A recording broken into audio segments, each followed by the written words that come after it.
করে ফরিয়াদ করি রমজানের ওসিলায় তুমি সকল কবরগুলোকে মাফ করে দিয়েছিলে আল্লাহ, তুমি তাদেরকে কিয়ামত পর্যন্ত মাফ করে দাও। ও আল্লাহ, যাদের বাবা নাই চিরজনমের মতো বিদায় নিয়ে চলে গেছে অন্ধকার কবরের বাসিন্দা, আহারে আমাদের বাবারা আমাদের জন্য কত কষ্ট করেছে, ঈদের দিনে নতুন জামা, নতুন জুতা, নতুন কাপড় সবার জন্য কিনে দিয়ে বাবার পায়ের দিকে তাকালে দেখা যেত ছিঁড়া জুতাটা পায়ে দিয়ে আছে। ওগো আল্লাহ, বাবাকে দেখা যেত মুসির কাছ থেকে পুরাতন জুতাটা রং করে নিয়ে এসেছে, আল্লাহ পুরাতন কাপড়টা আয়রন করে নিয়ে এসেছে। সন্তানদের জন্য নতুন জামা, নতুন জুতা, নতুন ব্র্যান্ডের কাপড় চোপড়, আর নিজের পায়ে ছেঁড়া জুতা, গায়ে ছেঁড়া জামা, ছেঁড়া লুঙ্গি পরা বাবা যাদের চলে গেল আর সন্তানের খবর নিতে পারে না, আল্লাহ ওই বাবার কবরটা জান্নাতের বাগান বানায়া দাও। ও আল্লাহ, এই গ্রামে যত কবরবাসী ঘুমানো আল্লাহ সকল কবরগুলোকে মাফ করে দাও। আল্লাহ এই মাহফিলের আয়োজন যারা করেছে কত কষ্ট করে মাহফিলের ইন্তজাম করেছে, আল্লাহ তুমি দয়া করে তাদেরকে কবুল করে নাও, নেক হায়াত দান করে দাও। আগামী বছর যেন আবার এই মাহফিল বাস্তবায়ন করতে পারে তৌফিক দান করে দাও। ও আল্লাহ, তুমি আমাদের সাইদুর রহমান সাইদ স্যার আল্লাহ ইবনে সিনাই কর্মরত রাজশাহীতে আছে, অনেক কষ্ট করে এত দূর এসেছে, আল্লাহ তুমি দয়া করে তার প্রচেষ্টাগুলো কবুল করে নাও। আল্লাহ এই দেশ ছেড়ে, যশোর ছেড়ে আল্লাহ রাজশাহীর মাটিতে থাকে, খুলনা বিভাগ ছেড়ে আল্লাহ রাজশাহী বিভাগে থাকে, আল্লাহ তুমি দয়া করে নিরাপদে রাখো, মুসিবত মুক্ত রাখো। আল্লাহ এই মাহফিলের সভাপতি সেক্রেটারি, আল্লাহ এই মাহফিলের ইন্তেজামিয়া কমিটি যারা যেভাবে কষ্ট করেছে আল্লাহ তাদের উত্তম প্রতিদান দান করে দাও। ও আল্লাহ, পর্দার অন্তরালে কত মা বোন হাত তুলেছে, জানি না কার মনে কি চাওয়া আছে, কত মা বোন অসুস্থ আছে রে আল্লাহ, টাকার অভাবে সন্তানকে ডেকে বলে না, আল্লাহ টাকার অভাবে সন্তানকে কষ্ট দিতে চায় না, স্বামীকেও বলে না, বাবাকে বলে না, ভাইকেও বলে না, রোগটাকে পুষে রাখে এমন মা বোন যদি পর্দার অন্তরালে থাকে রে আল্লাহ তুমি দয়া করে তাকে সুস্থতা দান করে দাও। আল্লাহ যত মা বোন হাত তুলেছে যাদের মা নাই, বাবা নাই, মা জননী যতদিন ছিল মাঝে মাঝে লাউ নিয়ে, পুঁই শাক নিয়ে, মুরগি বাচ্চা ধরে নিয়ে আল্লাহ মেয়েটারে দেখতে আসতো, মা তোরে কতদিন ধরে দেখি না, কলিজার টুকরা বাবা ফোন করে খোঁজ নিত, মা গো কেমন আছো গো মা, তোরে বিয়ে দেওয়ার পরে আমিও শান্তিতে নাই রে মা, প্রতিটা আনাচে কানাচে তোরে অনুভব করি। আল্লাহ বাবা এমন একজন যেদিন মেয়েটারে বিয়ে দিয়েছিল জামাইয়ের হাতে তুলে দেওয়ার সময় কেঁদে কেঁদে বলেছিল, বাবা রে এই মেয়েটারে আমি কষ্ট দিয়ে মানুষ করি নাই, আমি নিজে খাই নাই কিন্তু মেয়ের খাওয়ার অভাবটা রাখি নাই, নিজে পরি নাই কিন্তু মেয়ের পরনের কাপড়ের অভাবটা রাখি নাই। ও বাবা, বাড়িতে নিয়ে যেয়ে মোটা চাউলের ভাত, মোটা সুতার কাপড় পরায়ও কিন্তু মেয়েটারে কষ্ট দিও না।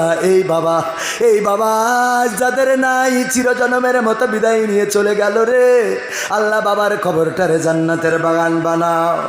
ও আল্লাহ, নিঃসন্তানী যারা আছে সন্তান দান করে দাও, অভাবগ্রস্তদের অভাব দূর করে দাও, ঋণগ্রস্তের ঋণ পরিশোধ করে দাও। আল্লাহ তুমি দেখ রে এলাকার মুসলমান মুমিনদেরকে কবুল করে নাও।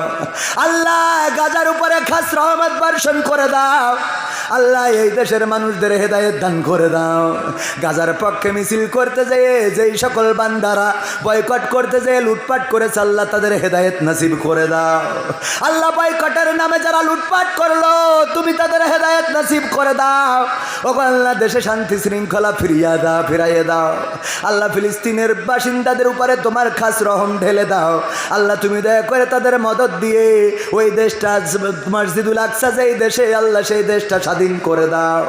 ও আল্লাহ আমার যত যুবক ভাইয়েরা হাত তুলেছে আল্লাহ তুমি কলিজার টুকরা যুবকদেরকে কবুল করে নাও। মনের মধ্যে কত কথা কত গান সাজানো থাকলেও বলতে পারি নাই আল্লাহ তুমি দয়া করে আমার যুবকদের মনের নেক মাকসাদগুলো পুরা করে দাও। আল্লাহ ছাত্র যারা লেখাপড়ায় কামিয়াবি দান করে দাও। এসএসসি পরীক্ষার্থী দাখিল পরীক্ষার্থীদের আল্লাহ লেখাপড়ায় কামিয়াবি দান করে দাও। পরীক্ষার রেজাল্টটা ভালো করে দাও। আল্লাহ আমার তরুণ কিশোরদেরকে কবুল করে করে নাও। ও আল্লাহ, শিশু কিশোর যারা হাত তুলেছে তুমি তাদেরকে মাঝ মুআজের সাথে কবুল করে নাও। আল্লাহ, এই অঞ্চলের মুসলমান তোমার নবীর সাহাবীদের সাথে, তোমার নবীর সাহাবীদের মতের সাথে আল্লাহ চলার তৌফিক দান করে দাও। ও আল্লাহ, স্টেজে যত গণ্যমান্য ব্যক্তিবর্গ আছে রে আল্লাহ, তুমি সকলের হাত দুখানা কবুল করে নাও। প্রবাস থেকে দোয়া চেয়েছে আল্লাহ, প্রবাসীরা তুমি দয়া করে আল্লাহ তাদের মা বাবা যারা অসুস্থ আছে সুস্থতা দান করে দাও। যাদের মা বাবা বেঁচে নাই কবর কেরিয়া জুল জান্নাতে পরিণত করে দাও। আল্লাহ, প্রবাসীদের উপরে খাস রহম ঢেলে দাও, তুমি তাদের নিরাপদে রাখো। আল্লাহ, মুসিবতগুলো দূরে রাখো।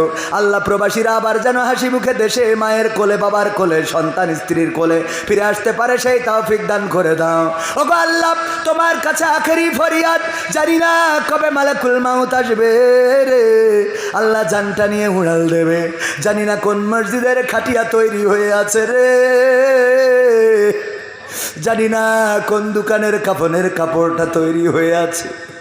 কত নতুন নতুন জামা কিনলাম, কত রং বেরঙের জামা পরলাম, কিন্তু আল্লাহ কাপড়ের দামটাও কোনোদিন জিজ্ঞাসা করি নাই দামটা কত। যেই কাপড়টা লাগবে আজকেও লেগে যেতে পারে, গ্যারান্টি দিতে পারি না। আল্লাহ, জানি না কোন দোকানের কাপড় আমার শেষ পোশাক হবে, জানি না কোন জায়গার মাটি আমার শেষ ঘর হবে, জানি না কোন ঝাড়ের বাস আমার সাথে সঙ্গে যাবে, জানি না। আল্লাহ, যেদিন মারা যাব বন্ধুরা এসে আল্লাহ কাপড়টা উঠাবে আর শেষ দেখা দেখে চলে যাবে। কত মানুষের শেষ দেখা দেখেছি আল্লাহ, কাঁথাটা সরিয়ে মুখটা দেখে চলে এসেছি। একদিন আমাদের মুখটা দেখে বন্ধুরা চলে যাবে, আপনজনেরা চলে যাবে। আল্লাহ, গোসল করাবে, কাফন পরাবে, জানাজা পড়াবে। চারজন খাটিয়ায় করে যখন নিয়ে যাবে, কলিজার টুকরা সন্তান খাটিয়ার পিছন থেকে আব্বা বলে ডাক দেবে, আব্বা আব্বা কই যাও, কোথায় যাও রে আব্বা। মা জননী কাঁদবে, খুকা রে কে আবার ঔষধ এনে দেবে রে খুকা। স্ত্রী কাঁদবে, ওগো স্বামী তুমি তো বলেছিলে আমারে ছেড়ে যাবা না, আজকে এতগুলো সন্তান সংসার আমার হাতে ছেড়ে কই চললে গো। বাবা নীরবে চোখের অশ্রু ফেলবে। আল্লাহ, এই দিন যেদিন আসবে পূর্ণ মুসলমান না বানায় কবরের ডাক দিও মা। আল্লাহ, যদি ডাক দাও কবরে যে তোমার কাছে কোন আমল পেশ করব, এমন আমল তো এখনো করতে পারি নাই রে আল্লাহ। আল্লাহ, এমন আমল তো নাই, আমলের খাতায় এমন আমল নাই রে নাই। আল্লাহ, পূর্ণ মুসলমান না বানায় কবরের ডাক দিও না। মরণ যখন দিবা আল্লাহ পানিতে ডুবাইয়ে চুবাইয়ে মরণ দিও না। মরণ যখন দিবা আল্লাহ অ্যাক্সিডেন্টে মরণ দিও না। ও মরণ যখন দিবা আল্লাহ তুমি হার্ট স্ট্রোক, ব্রেন স্ট্রোকে মরণ দিও না। মরণ যখন দিবা আল্লাহ শাহাদাতের মৃত্যু নসিবে দিয়ে দাও। আর মরণ কালে আমাদের সবার জবানে জারি করে দিও আখেরি কালেমা লা ইলাহা ইল্লাল্লাহু মুহাম্মাদুর রাসূলুল্লাহ।